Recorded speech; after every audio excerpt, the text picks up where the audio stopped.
अर्धांगिनी लक्ष्मी आई, बेदरी से शादी हुआ, 3 कन्या 2 बालक 5 बच्चे संतान आज 4 हैं, 1 बच्चे की शादी, ये पहले प्रसंग बता चुका हूं। हमारी माताएं 3 बहनें हैं, बाकी चौथा उनके मां से कोई संतान नहीं, हमारे कोई मामा नहीं। हमारी नानी ही 3 बच्चियों का जन्म देके हमारी माता लोग 3 बहन हैं और स्वर्ग चली गई। हमारे बाबा जी ये आपके रंड धूप प्रभावित जो बिंदनगर पावर प्लांट है वो हमारे पूर्व मकान पे है बाबा जी के। हमारे बाबा का नाम श्री लालमन तिवारी जी। यहाँ 60 से 65 गोरा गांव में रहंड डूब प्रभावितों के लिए 60 से 65 5 वर्ष के अंदर कूप कटाया गया जंगल था। 65 से 70 के बीच में यहाँ जमीन प्लाट बांटा गया, वहां से जो लोगों को यहाँ व्यवस्थापित किया गया। तो बाबा जी हमारे 2 कुम्हारों की जमीन प्लाट 7-7 एकड़ का रजिस्ट्री करा के 72 साल की बाबा की उम्र थी, क्रय किए और क्रय करके यहाँ रहने लगे। पिताजी लोग 2 भाई हैं, बड़े पिताजी और हमारे पिताजी हमारे छोटे हैं। फुआ हमारी 4 हैं, एक उत्तर प्रदेश में है, 3 अपने यहीं है खनुआ में, 2 गोरा गांव में, एक हर्रई में भी, 2 जगह उसका निवास रहते हैं। पिताजी लोग हमारे यहाँ जब रहने लगे 70 से, फुआओं की शादी ब्याह हमारे बाबा 1956 में जब बेटियों को कानून बना देने का संपदा, उसके पहले ही 3 बच्चियों की शादी ब्याह करके अपने घर में पहुंचा चुके थे। पिताजी लोगों की शादी ब्याह सब कर चुके थे। 5/7/1978 में अपना जन्म हुआ। 5/7/1978 जन्म है अपना दिन शनिवार थे। शनि हमारे इष्ट देव महाराज।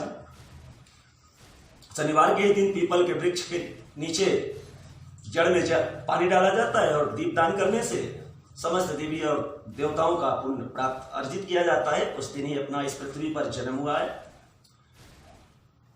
6 साल से अत्यंत प्रेम रामायण में। लक्ष्मी आई दिन शुक्रवार था। रामायण कथा शनिवार से हर शनिवार हर मंगलवार 14 वर्ष लगातार राम कथा चलती रही आश्रम में। जब 14 वर्ष पूर्ण हुआ, अचानक वहां शेषनाग सर्पों का दर्शन, सफेद सर्प हर मंगल हर शनिवार रामायण में आकर के सामने दर्शन देना शुरू किए।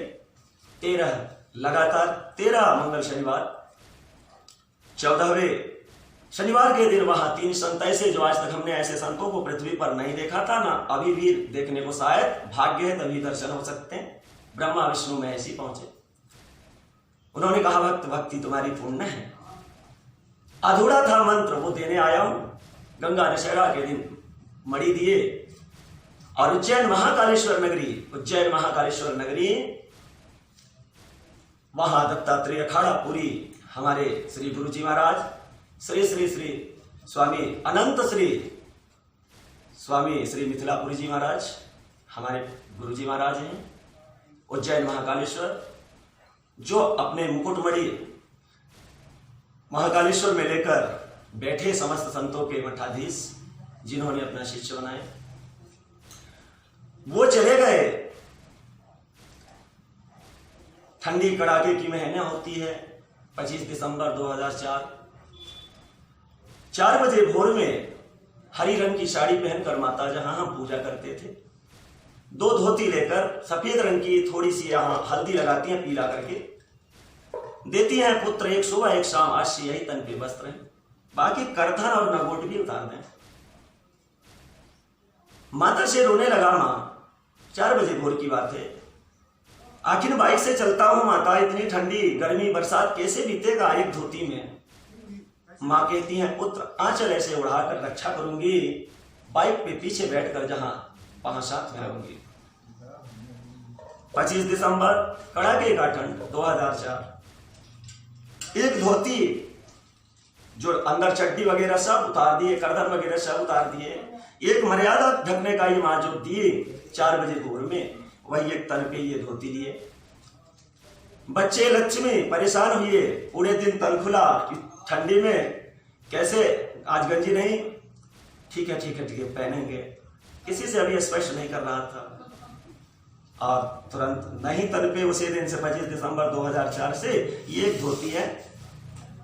न तो ठंडी, न तो गर्मी, न तो बरसात, ये तीनों ऋतु मुझे एक समान है। ये श्री राम की कृपा है। बाइक से 60 के स्पीड में माघ के भरी ठंडी में 11 बजे 10 बजे रात भी 50 किलोमीटर, कान पे कोई पर्दे नहीं, जैसे तन खुला है ऐसे ही चलने में कोई कष्ट नहीं। ये हमारी समस्त संगरौली जिला के लोग देख रहे हैं। 12वीं जिला से जहां लोग प्रेम की बुलहुआ किए वहां गए, वहां भी लोग दर्शन पा रहे हैं।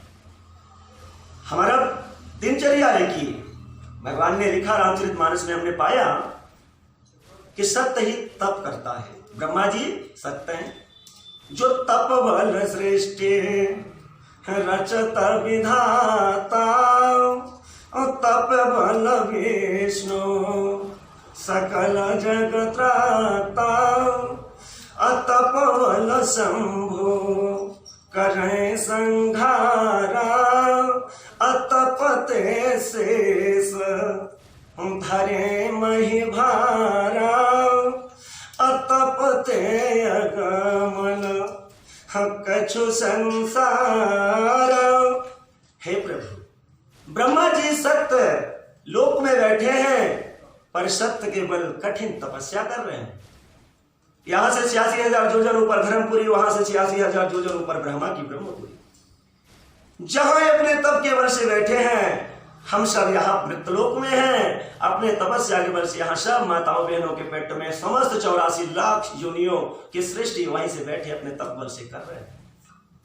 विष्णु भगवान क्षीर सागर, नीचे धरती दूध की नदी बह रही है, जहाँ शेषनाग भगवान शेषिया लगाए करोड़ों फल से। ये भारत की हमारी भूमि शेषनाग के फल पे है। बाहर समुद्र दूध पानी बह रहे हैं, लेकिन नीचे जितनी 29 धरती दूध बह रहे, जहां विष्णु भगवान अपने सत्य और तप के बल सबका पालन पोषण कर रहे हैं। कोई हमारा यहाँ जीव जंतु भूखे नहीं रहते, बिना प्रभु खिलाए खाते नहीं। अपने सत्य और तप के बल से ही महादेव जी कैलाश में बैठे। यह जब ब्रह्मा जी का लिखा कि जब तक जीना है, कब जन्म हुआ, कब मरना है, बैठे तप बल अपने शिव जी ले जाते हैं। मृत्यु एक दिन निश्चित होती है, भोलेनाथ वहीं से ले जाते हैं। और शेषनाग महाराज कितनी कठिन तपस्या, जो विष्णु भगवान लक्ष्मी जी को अपने शेषनाग की सेजिया पर बैठाए धरती का भूमंडल भार दिए हैं। केवल सत्य ही है, और सत्य से ही सूर्य तप रहे, सत्य से चंद्रमा। दूसरा क्या कहना चाहूंगा, हमारे बाबा जी जब यहाँ आए, बाबा जी हमारे लहसुन प्याज मदिरा और मांस कभी सेवन नहीं किए, ना हाथ से छुए। आज भी हमारी माता पिताजी मौजूद हैं, लेकिन लहसुन प्याज का भोजन कभी नहीं किए। हमारे पिताजी जन्म से नंगे पांव चलते हैं, पीपल की सेवा करते हैं। और जो भी नमक रोटी भगवान दिए कुटी में प्रेम से भरे लहसुन प्याज मदिरा और मांस से रहित भोजन, बाबा हमारी आजी हमारे माँ बाप अभी विराजमान और हम उनके बच्चे हैं। 3 पीढ़ी से ये लहसुन प्याज तामसी भोजन से ये परिवार रहित है। हम लोग शादी ब्याह रिश्तेदारियों में भी, अपने ब्राह्मण समाज में भी बता के पूछ के, भैया आप रिश्ता करना चाहते हैं, पर तामसी भोजन अगर आपके घर है, हम लोग रिश्ता नहीं करेंगे। अगर आज से आप हमारे बात को समझ लें, अगर आप भी सात्विक भोजन करने लगे तो अवश्य रिश्ता, क्योंकि अनजाने ना दोष को सही। अभी तक आप नहीं जान रहे थे, अनजान थे, क्योंकि लहसुन प्याज की उत्पत्ति पुराणों में स्पष्ट प्रमाण रखा गया है। जब कुंभकर्ण भैंस का मांस खा के उल्टी करता था, उसी से ये प्याज जमता था, प्याज। और जब मदिरा पी करके वो खखार के छिकड़ देता था, थूकता था पतली, उसी से लहसुन की उत्पत्ति बताई गई है। बताइए क्या देवता लहसुन प्याज जहां भोजन होगा वहां कभी भोग लगाने जाएंगे? रामचरितमानस देख लीजिए उठा करके कि आज कलयुग में जितने भी यज्ञ हो रहे हैं, करोड़ों में कोई एक ही शायद यज्ञ है जो सात्विक हो रहे हैं, ना ही बिना लहसुन प्याज, बिना तामस हुई है यज्ञ। तो देव न बरसे धरनी पर बोयन जामी धान, कली बारंबार अकाल ने दुकाल परी, और अन्न दुखी भी लोग सब मरी। ये 27 बार कलयुग बीत चुका है, 28वें बार रामचरितमानस को उठाकर देखें, प्रमाण है। क्योंकि कलयुग में आज जितने यज्ञ जप तप हो रहे हैं, सब तामसी हो रहे हैं। और जब तामसी हो रहे हैं तो देवता वहां नहीं जाएंगे, नहीं पाएंगे, तो धरती पे क्या वृष्टि होगी? आग भी बरस सकती है। इसलिए अपनी जीवन ये दिनचर्या सुबह से शाम भोजन के लिए अपना सुबह से शाम, सुबह अगर जैसी पूजा हुआ प्रभु का, 1 चम्मच ऐसे जल, चरण जल भगवान का, बाकी जेठ की दोपहरी माँ का बल्ब, चाहे कोई भी हो, 12 घंटे जल यहां डालने की जरूरत नहीं है, 1 ग्राम जल नहीं डालने की जरूरत है। अगर प्रेम का कोई दिया तो 1 घूंट चाय पीता हूं।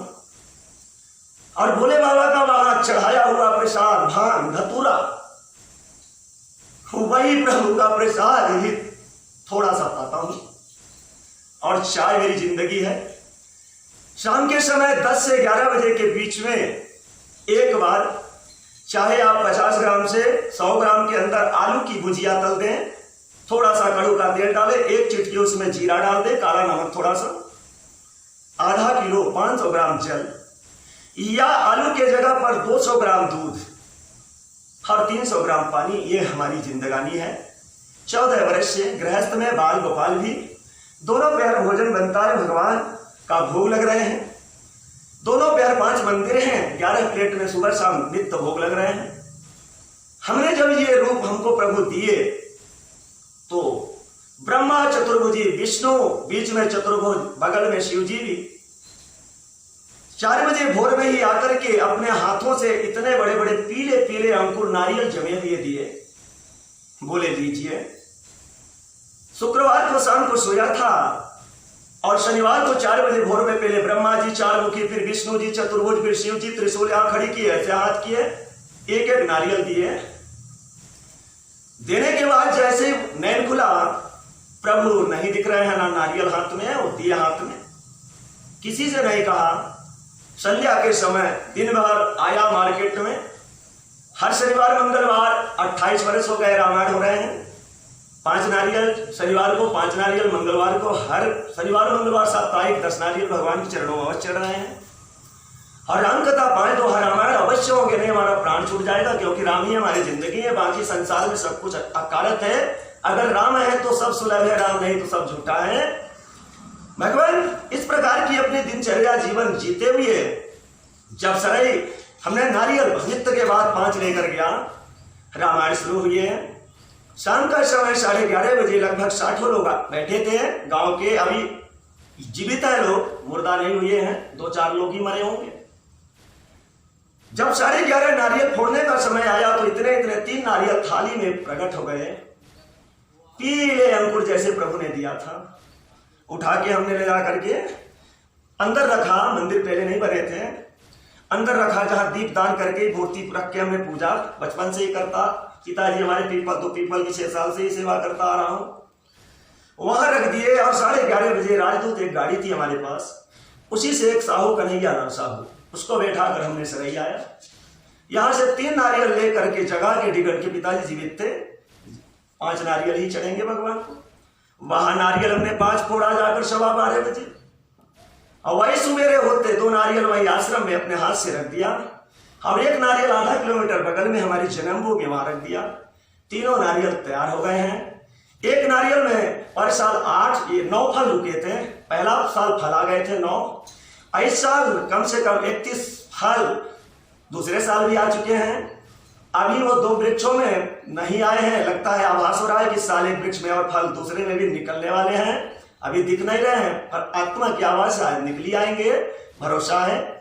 इस प्रकार से अपनी जीवन नैया जीते हुए गृहस्थ में किसी भी प्रकार का ना तो हम हल लगाते, ना तो खेती किसानी करवाते। खेती किसानी नहीं, ये मुझे बचपन से ही ज्ञान हुआ। रामचरितमानस 4 वेद अपने आश्रम में वास कर रहे हैं, 18 पुराण वास कर रहे हैं, यही मुझे ज्ञान दिए। इन्हीं को 1 बार 2 बार 3 बार खोल कर दर्शन करते रहा और ये अपनी जीवन जीता रहा। प्रेम से कहीं कोई बुला दे वहां कथा सुनाने, अपने जिले के अंदर, अभी बाहर तो नहीं, जिला में ही 7-8 यज्ञ हमने परसाल में कराया, श्रीमद् भागवत सुनाया भक्तों को। और इसके पहले भी जहां जहां पर भक्त बुलाए बस यही जाना। और भोजन के लिए हमारे समस्त भक्त तरस रहे हैं कि महाराज जी आप कभी इस मुख में कुछ डालकर पेट में डालेंगे कि नहीं। पर कहता हूं कि राम नाम का लड्डू, गोपाल नाम का घी, हरि नाम का शरबत तो घोट घोट के पी, ये कुछ स्थान नहीं रह गया है।